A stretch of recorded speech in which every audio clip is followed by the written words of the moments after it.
Mireille, tu es native de la région. Premièrement, est-ce que tu peux nous faire un petit portrait d'où tu viens puis d'où provient ta passion pour la littérature? Oui, donc moi, je suis née à l'île aux Grues, en fait. J'ai déménagé quand j'étais au début de l'école primaire. Ma mère était enseignante à l'île aux Grues, donc elle enseignait de la première année à la quatrième année. Donc, je pense que on aurait eu notre mère comme professeure pendant 4 ans. Donc, on est déménagé à Montmagny. Donc, j'ai fait mon école primaire, secondaire à Montmagny. Ensuite, je suis partie ailleurs, là, au cégep et à l'université. Mais dans le fond, j'ai toujours eu vraiment un intérêt pour la lecture. Je suis une grande passionnée de littérature québécoise. J'ai commencé à écrire quand même assez jeune. Je commençais à m'intéresser peut-être dans la fin du secondaire à l'écriture. Puis au cégep, j'ai fait partie du journal étudiant. Donc, c'est comme ça que j'ai commencé à écrire mes premiers textes, à publier les autres aussi, à travailler le texte, des textes littéraires. Bon, j'étudiais en informatique de gestion. Ça n'a vraiment pas aucun rapport avec ma carrière professionnelle maintenant. Là, je travaille en communication, donc j'ai pas vraiment aimé l'informatique. Donc, j'ai fait un changement de carrière pour aller en communication à l'Université de Sherbrooke. Puis je me suis vraiment peaufinée dans la rédaction stratégique, rédaction professionnelle, rédaction créative là-bas. C'est vraiment là que j'ai commencé à avoir un coup de cœur pour l'écriture en tant que telle. Donc, après ça, tu sais, c'est vraiment, mes premiers écrits ont été diffusés en 2010. C'est un recueil de poésie, un recueil de nouvelles. C'est vraiment là que, dans le fond, je suis entrée dans le monde littéraire. Ces textes-là avaient été travaillés vraiment longtemps. Là, on ne se le cachera pas. Là, les premiers textes, c'est souvent, on travaille là-dessus peut-être sur une période de 10 ans. Fait que j'étais vraiment contente quand j'ai pu les voir publiés. Puis ensuite, c'est ça, j'ai publié d'autres recueils de poésie aux éditions de l'Hexagone, un recueil de nouvelles aux éditions Sémaphore. Puis là, je viens de sortir mon premier roman. Donc, félicitations. Un premier roman, c'est la réalisation d'un rêve pour toi? Je pense que oui, en fait, j'ai toujours, je manque de temps, là, les personnes qui liront mon livre, ce roman-là, le livre d'Amérique, pourront le comprendre, là. Je manque de temps, donc, tu sais, je pense, j'ai l'impression que je faisais de la poésie et de la nouvelle, peut-être parce que c'était plus facile d'arrêter en cours de route. On finit une nouvelle, donc notre univers est clos, on n'a pas besoin, on peut réécrire ça un petit peu plus tard, des mois plus tard, reprendre. En poésie, c'est un peu la même chose, on retravaille, mais c'est vraiment sur une longue période de temps.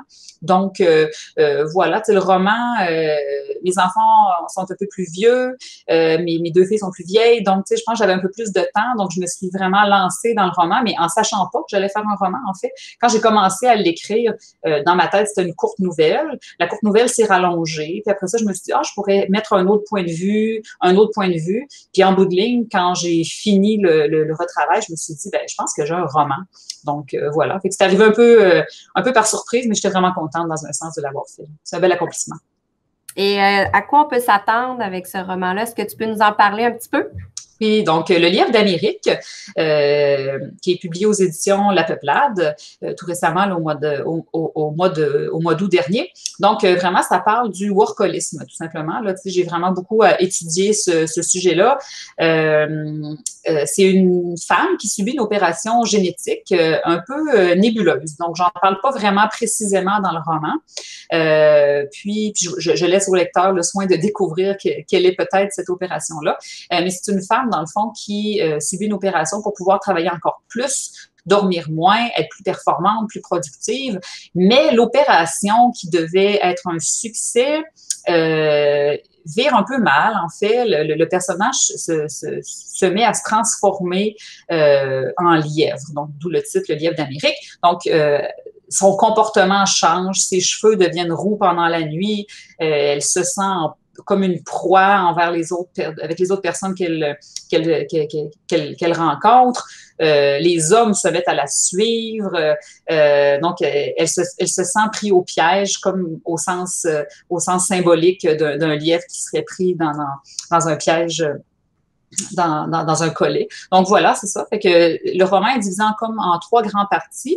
La première partie, c'est vraiment les journées après l'opération. La deuxième partie, c'est comment elle en est arrivée à vouloir avoir cette opération-là. Donc c'est, je pense, des semaines auparavant dans sa vie, dans son quotidien effréné d'une femme qui travaille, qui veut encore plus travailler, qui veut performer au travail. Donc, puis c'est balancé par des retours dans le passé, alors qu'elle habitait à l'île aux Grues. Donc, l'inspiration n'est jamais très loin.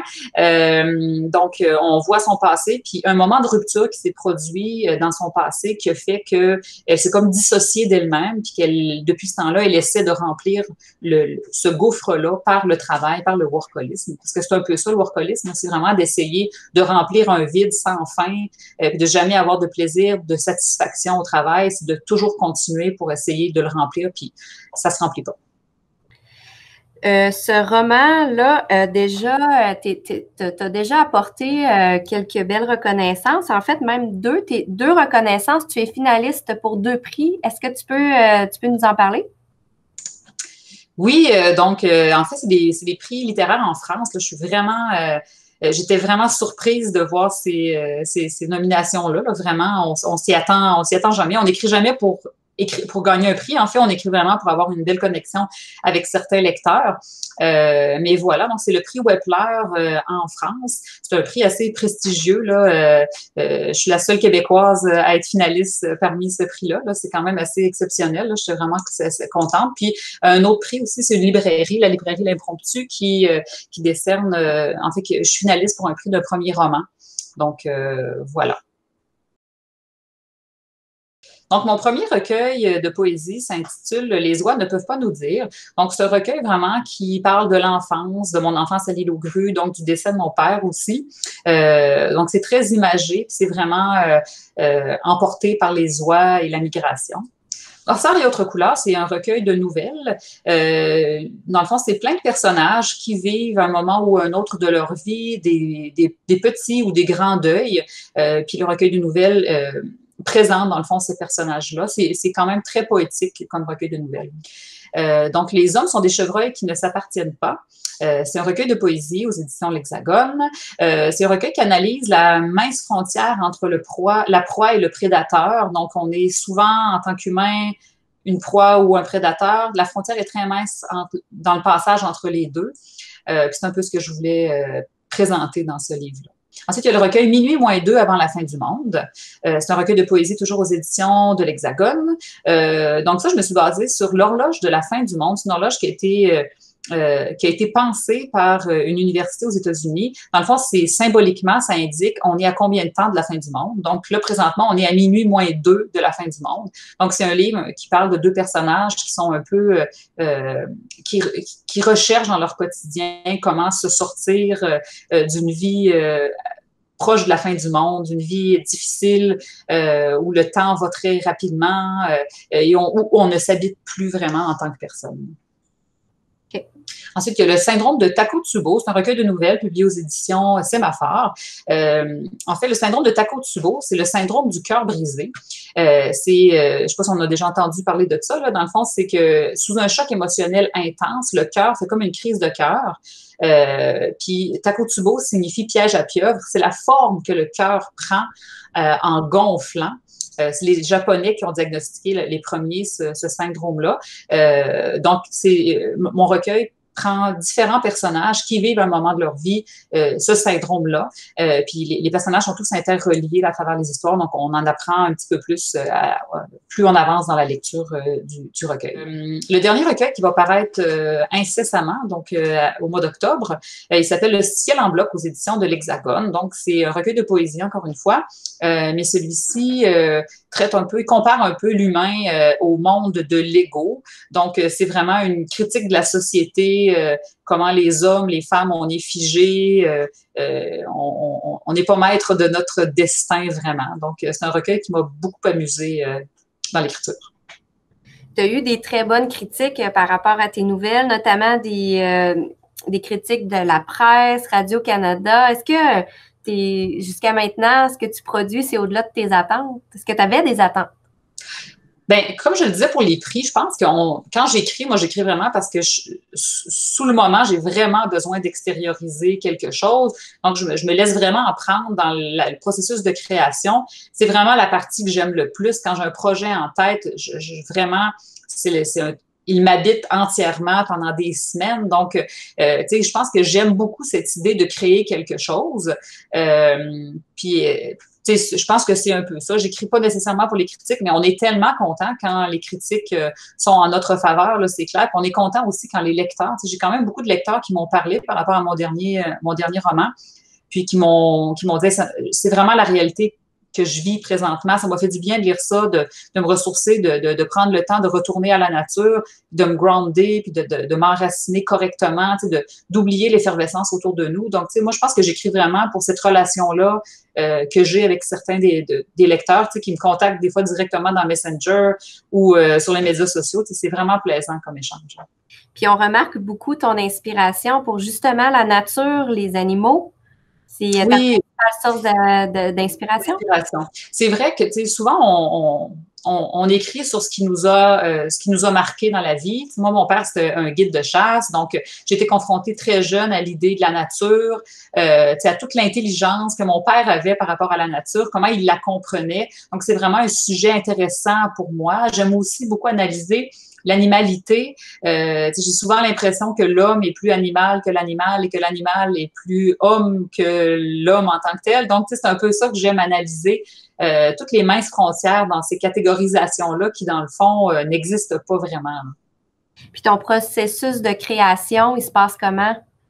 Processus de création, écoute, un peu comme je disais, moi, ça arrive vraiment comme un raz de marée. Tu sais, quand j'ai une idée, ça peut m'arriver en rêve, ça peut m'arriver que j'ai une discussion avec quelqu'un et je me dis, ah, j'ai une idée. Des fois, c'est un titre qui m'apparaît, tu sais, puis c'est les premiers mots qui sortent vont pas mal définir la catégorie de texte que je vais écrire. Si c'est plus poétique, je me dis, bon, ben, je vais m'aligner vers un recueil de poésie. Puis quand je commence à écrire, des fois, le souffle est plus court. Donc, je me dis, ah, ça va faire une nouvelle. Comme quand j'ai commencé à écrire le Lièvre d'Amérique, j'ai commencé à écrire, puis le fil coupait pas, dans le fond. Tu sais, je continuais à écrire, puis j'avais toujours quelque chose. Je me disais, ah, tiens, j'ai un sujet qui est plus long. Donc, je l'ai traité différemment. Puis, à un moment donné, je pense que dans le cerveau, ça se met en place. Puis, la forme est plus claire, donc ça permet d'écrire plus facilement après. Puis, dans le fond, je suis vraiment à l'écoute de ce qui va arriver comme inspiration. Puis, bon, c'est sûr que le temps est quand même un des facteurs. Donc, tu sais, le roman est arrivé à un moment où j'ai plus de temps. Donc, je me suis laissée emballer aussi par cette idée-là d'écrire un roman. OK. Puis, où est-ce qu'on peut trouver ton roman? Je pense que tu vas faire un lancement postal. Et le lancement postal est en cours, en fait. C'est jusqu'au 28 octobre. Dans le fond, dans le contexte de la pandémie, là, l'éditeur a pris une bonne décision là, de faire un lancement postal. Donc, les gens qui veulent avoir une dédicace peuvent écrire à l'adresse courriel de l'attaché de presse de la maison d'édition. Puis, dans le fond, moi, je vais recevoir 100 signets avec les noms et les adresses, puis je vais faire la dédicace directement sur le signet, puis je vais m'aller ça, j'ai envoyé ça à la poste. Là. Donc, c'est quand même chouette en période de COVID. T'sais, normalement, on aurait eu un lancement collectif, là, mais on vit avec... ce qui est bien avec le livre, c'est que ça s'achète facilement. C'est un produit culturel qui est quand même facile à se procurer comparé, mettons, à un événement en théâtre qui peut peut-être pas avoir lieu en raison de la COVID. Là. Donc là, pour tes œuvres, est-ce qu'on peut les retrouver en général dans les librairies, les bibliothèques? Oui. En fait, c'est moi, il y a Noirceur et autre couleur qui est discontinué. Par contre, il se trouve encore dans certaines bibliothèques.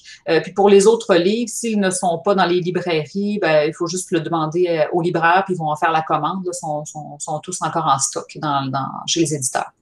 Donc, tu l'as dit tantôt, tu as des enfants qui sont un petit peu plus vieux. Est-ce qu'ils ont aussi l'intérêt pour la littérature comme leur mère? Écoute, ça, c'est une bonne question. Je te dirais, ma plus jeune vient de rentrer à la maternelle. T'sais, les deux adorent la lecture, là, ça c'est clair. Là. On leur lit des livres. J'ai comme principe que les livres, c'est comme des légumes. On peut jamais dire, ou des fruits et des légumes, là, on peut jamais dire non à en acheter. Donc, les enfants connaissent cette règle-là. Donc, ils nous en demandent vraiment souvent. Mais ma plus jeune ne lit pas encore. Ma deuxième lit beaucoup des romans graphiques. Donc, elle aime vraiment beaucoup plus l'univers BD. Mais mon conjoint adore les BD aussi. Donc, on les entoure beaucoup de littérature. Est-ce qu'elles vont écrire? Ça, je me pose la question. Je sais que ces deux filles sont très créatives. Puis ils s'expriment à leur manière. Donc, mais je veux pas leur mettre de pression là-dedans. Là. Qu'est-ce qu'on pourrait te souhaiter dans un avenir plus ou moins rapproché? Ben, je l'ai dit un petit peu, là, mais je pense que le temps, c'est vraiment l'élément essentiel dans un processus de création. Puis peut-être une accalmie à l'extérieur, parce que tu sais, il y a beaucoup d'auteurs qui parlent justement de la période de COVID comme un moment difficile pour écrire. Dans un moment d'agitation, d'anxiété, c'est plus difficile, je pense, de se grounder puis d'aller chercher, de tirer de la création en dehors de la bulle étrange qu'on vit en ce moment. Là. Donc, peut-être une accalmie pour justement laisser l'inspiration et la possibilité de faire des enquêtes pour des romans. Là. En confinement, c'est clair que c'est un peu plus difficile d'aller voir des gens, puis de poser des questions, puis de se déplacer, puis de faire une immersion pour des projets créatifs. Là. Donc, justement, oui, une accalmie pour permettre au processus créatif de prendre vie. Mireille, encore merci de nous avoir accordé du temps. Puis, on souhaite vraiment que tu nous tiennes au courant pour le prix Wetpleur, que tu es finaliste. Alors, tu nous promets de nous tenir au courant des suites? Oui, je vous le promets. Parfait. Parfait. Merci beaucoup et bonne chance pour la suite. Merci beaucoup de l'invitation. Merci.